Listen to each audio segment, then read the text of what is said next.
Assalamualaikum warahmatullahi wabarakatuh. Halo kawan, berjumpa kembali bersama Boxem, channel yang siap menyajikan informasi seputar dunia MotoGP serta sinematik story pembalap. Sebelum kita masuk ke videonya, jangan lupa subscribe dulu ya kawan, biar tidak ketinggalan informasi yang saya bagikan. Mungkin tidak banyak orang yang menyadari bahwa jauh sebelum Franco Morbidelli gabung ke tim Pramac Racing Ducati untuk musim 2024, pembalap Italia tersebut sudah pernah membela junior Pramac pada tahun 2006 silam, tepatnya ketika Morbidelli masih berusia 11 tahun, dan Pramac Racing masih bernama Pramac Dientin. Kemudian pada usia 18 tahun, Franco Morbidelli menjadi murid pertama dari seorang legenda MotoGP, yaitu Valentino Rossi, sejak VR46 Riders Academy didirikan pada 2013 silam. Sekolah balap milik The Doctor tersebut dibangun atas dasar dedikasinya terhadap masa depan para pembalap muda Italia. Namun yang sangat melekat adalah untuk mengenang sekaligus menghormati mendiang Marco Simoncelli yang merupakan sahabat dekat dan bisa dibilang murid pertama seorang The Doctor sebelum insiden tragis di Sepang 2011 terjadi. Karir seorang Franco Morbidelli semakin terjamin dan terarah sejak bergabung dengan VR46 Rider Academy hingga sekarang. Dan melalui surat yang dibawa Franco Morbidelli saat acara presentasi tim Prima Pramac Racing Ducati 2024, dia menyampaikan rasa terima kasih kepada Valentino Rossi atas peran dan kontribusi The Doctor terhadap karir panjangnya di dunia balap motor. Hai Vale, waktu aku kecil kamu adalah idolaku. Saat aku masih remaja, kamu menjadi temanku. Dan hari ini, kamu adalah pilar hidupku. Ketika saya bertemu dengan Anda, saya adalah seorang anak muda yang suka mengendarai sepeda motor dan bercita-cita menjadi pembalap MotoGP. Apa yang tadinya hobi telah menjadi profesi saya. Anda berbagi pengalaman dan pengetahuan Anda untuk mewujudkan hal ini. Sungguh indah apa yang terjadi sejak saat itu. Anda membantu saya menjadi pembalap MotoGP ketika saya menjadi murid pertama VR46 Riders Academy. Aku sangat bersyukur telah bertemu denganmu karena kamu datang ke dalam hidupku saat aku bukan siapa-siapa. Kamu percaya padaku, kamu menjadikanku pengemudi profesional, dan kamu melakukan bagianmu untuk mewujudkan mimpiku, hidupku. Terima kasih atas kepercayaan dan dukungan Anda. Anda adalah yang terhebat di dalam dan di luar lintasan. Terima kasih. Begitulah isi surat dari Franco Morbidelli yang ditujukan khusus kepada sang mentor yaitu Valentino Rossi. Sebuah pesan singkat yang cukup dalam, dan saya rasa tidak berlebihan jika melihat latar belakang Franco Morbidelli dan sang ayah yang sampai harus rela menjual rumahnya di Roma pada 2004 demi pindah ke Tavulia untuk mengasah bakat sang anak. Kemudian kesulitan finansial membuat Franco Morbidelli hanya bisa mengikuti ajang balap European Superstock 600. Belum juga memulai musim balap, pukulan berat harus diterima Morbidelli ketika sang ayah yaitu Livio dikabarkan meninggal dunia karena bunuh diri pada tahun 2013 silam. Morbidelli saat itu yang masih berusia 18 tahun tentu sangat terpukul dengan kejadian tragis yang menimpa ayahnya. Namun secara perlahan, dia mampu mengubah kesedihannya menjadi energi positif. Juara European Superstock 600 akhirnya mampu dia raih di tahun itu. Prestasi itu membuat Rossi semakin yakin bahwa muridnya tersebut harus turun di ajang Grand Prix, dan akhirnya mempromosikannya ke Moto2 pada 2014, menjuarai Moto2 pada 2017, dan mengawali musim di kelas para raja atau kelas MotoGP pada 2018 bersama tim Marc VDS dan beberapa kali berganti tim. Hingga musim ini dia akan membela Prima Pramac Racing Ducati.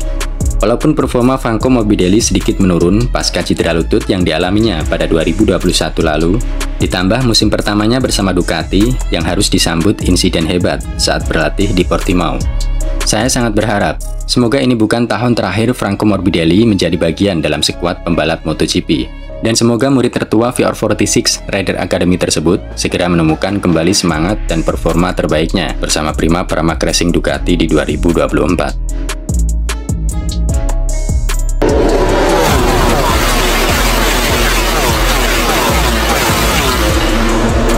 Pada tanggal 27 November 2023 lalu, FIM, ERTA, dan Dorna telah secara resmi menyatakan untuk tidak memperbarui kontrak dengan tim Cryptodata RNF MotoGP untuk musim 2024 karena alasan pelanggaran berulang dan pelanggaran perjanjian partisipasi yang mempengaruhi citra publik MotoGP. Dan pada akhirnya, Trackhouse yang sudah malang melintang di dunia NASCAR datang untuk menggantikan posisi Cryptodata RNF MotoGP mulai musim 2024. Bahkan situasi panas antara Dorna dan RNF waktu itu sampai membuat pendiri tim satelit Aprilia tersebut, yaitu Razlan Razali, memutuskan keluar dari manajemen tim di akhir musim 2023 kemarin. Dan baru-baru ini terdengar kabar bahwa serangan balik ini dilakukan oleh RNF Racing kepada Dorna dan IRTA bahwa ada perjanjian yang belum dipenuhi pihak Dorna dengan klaim sekitar 10 juta euro. Dan atas kerugian citra RNF Racing serta nominal tersebut, pihak RNF Racing dikabarkan siap menempuh semua jalur hukum untuk menyelesaikan masalah tersebut. Berikut isi surat gugatan dari Ovidiu Thoma, Direktur RNF Racing Ltd. RNF Racing Ltd dengan ini mengumumkan keputusannya untuk memulai proses hukum formal terhadap Dorna Sport dan International Road Racing Teams Association atau IRTA atas pelanggaran serius terhadap kewajiban kontrak dan terlibat dalam praktik anti-kompetitif yang berdampak buruk pada operasi bisnis dan reputasi kami dalam komunitas motorsport global.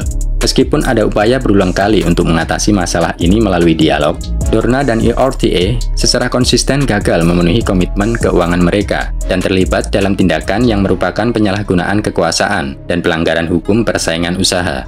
Tindakan ini tidak hanya mengakibatkan kerugian finansial yang signifikan bagi perusahaan kami, namun juga bertujuan melemahkan posisi kompetitif dan reputasi kami di industri.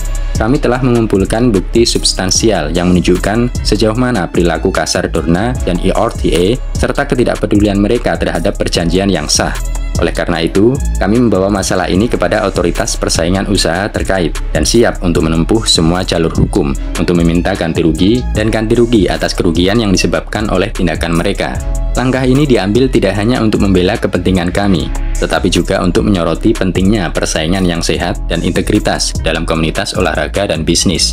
Kami percaya bahwa tidak ada entitas yang boleh berdiri di atas hukum dan prinsip-prinsip fair play, dan kami berkomitmen untuk melawan praktik-praktik yang merugikan lanskap persaingan. RNF Racing dan Cryptodata tetap berdedikasi pada inovasi dan keunggulan di bidang kami, dan kami akan terus berkontribusi positif terhadap ekosistem MotoGP. Namun, kami juga akan dengan gigih membela hak-hak kami dan memastikan keadilan ditegakkan dalam masalah ini. Dengan hormat, Ovidiu Thoma, Direktur RNF Racing Ltd.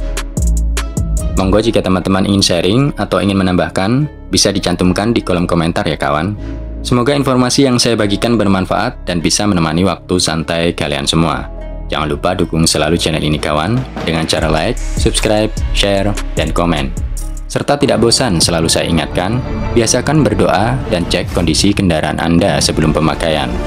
Akhir kata, wassalamualaikum warahmatullahi wabarakatuh.